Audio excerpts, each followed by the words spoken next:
Peace Lily. The clock on the wall was white, functional, just like her room. When she first came here, I'd brought in curtains from home, some cushions, a few plants, tried to make it look homely. It never did. My sister Jenny needed something to do, so she'd brought knitting with her. Her hands, nimble and quick across each stitch. She sat upright in the chair, as if sitting on the bus waiting for her stop. I didn't know how long we'd be here, she said. Knit one, purl two, the clack of the knitting needles in time with the ticking of the clock. I moved my chair closer to the bed and stroked Mum's arm. She's chilly.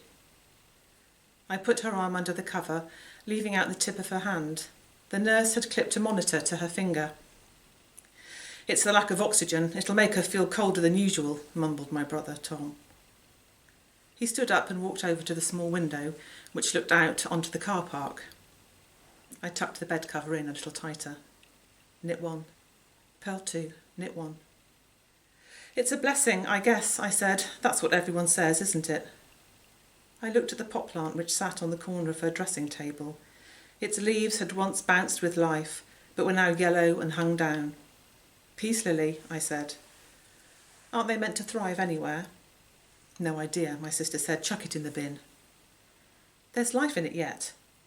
I walked over and picked up the plant, gently pulling off the worst leaves. No wonder it's bone dry. I took it into the ensuite and manoeuvred the pot under the cold tap, watching bubbles of water jump out of the soil and splash into the sink. The water left a trail of brown dirt as it drained away. Waste of time, said my brother, as I placed the plant back onto the dressing table. There's always hope, I said. For fuck's sake. He spun around, picked up the plant and threw it in the bin. I'm going for a smoke. We both watched as the pneumatic closer slowly set the door in its frame. He hates this, said Jenny, halting her knitting for a moment. He never visited her once, I said, bending down to retrieve the plant. Jenny started up the click-clacking once more and shrugged her shoulders. We're not all so capable, she said. I sat with the plant on my lap. Water seeped out from the bottom, leaving a mark on my skirt. The door opened and a nurse walked in, efficient and stiff. I stood up so she could take Mum's pulse and straighten the covers. Do you have any idea how long it could be? Jenny asked. I need to be somewhere this evening. I'm afraid not. At least she's peaceful. The nurse tucked Mum in and then walked towards the door. Let me know if you need anything, she said as she left the room. I moved over to the window and put the plant down on the sill. I could see Tom talking to a couple of nurses in the car park. They were laughing at something he said. One nurse put a hand on Tom's arm and leant in towards him.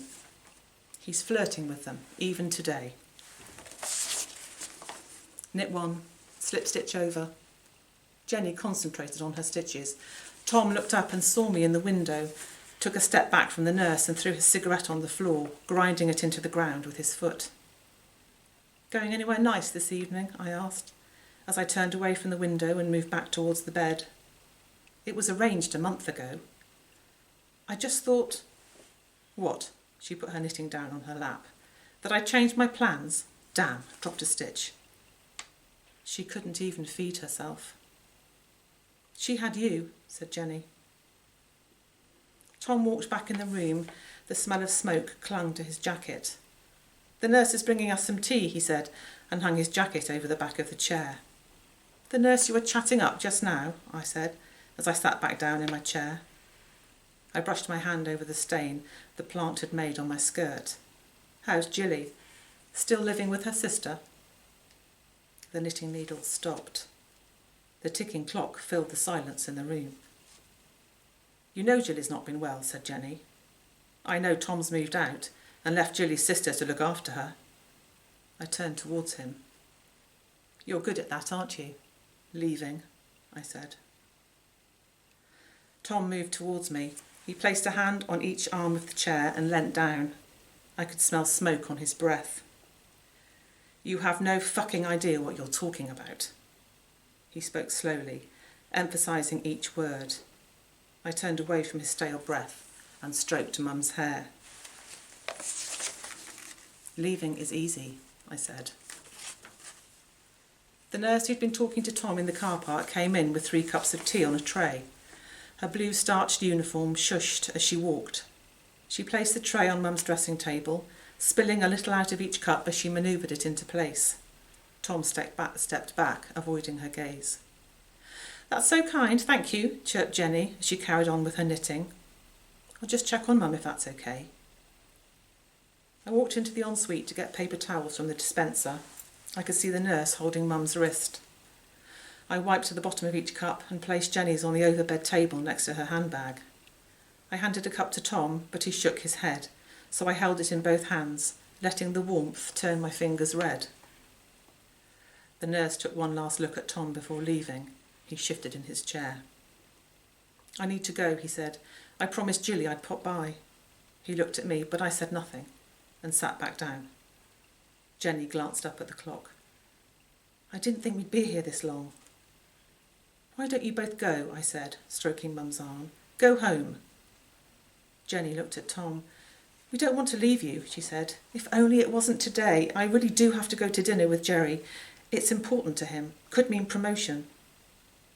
Tom stood up and put on his jacket. He briefly touched Jenny's shoulder before walking over to me. "Get in touch if anything changes," he said, and walked out of the door. I thought I heard him say, "I'm sorry," as it closed behind him, but it may have been the sigh of the door closer. Jenny was stuffing the knitting into her bag. She stood up and slugged back the last few gulps of tea, walked towards the dressing table mirror and checked her appearance. "Hope I've got enough time to sort this mop out," she said, as she tucked her hair behind her ears. She placed her handbag on the side and picked out a gold-capped lipstick, which she applied, blotting her lips together before dropping the lipstick back into her handbag. "Are you sure you'll be okay?" she asked. "At least you haven't got anyone at home waiting for you. Jerry goes mad if I'm late." "I'll be fine." "Yes. Well then." She paused by the bed for a moment and reached out her hand towards Mum, hesitated, then touched my arm. "Text me when, you know." And then she left the room. Everything was quiet, apart from the clock on the wall. I looked over towards the dressing table. Jenny's knitting had slipped out of her bag, probably when she was searching for her lipstick. It lay on the floor, a pile of jumbled stitches. A few had slipped off the needle. I picked up the knitting and slowly, carefully, knitted them back on. The tension wasn't the same, but at least they were back together. Mum made a small puffing sound. I dropped the knitting and turned to face her. Her chest was still, completely still. I sat down heavy in the chair and held her hand. I don't know how long for, the two of us, together, in silence, until the nurse walked in.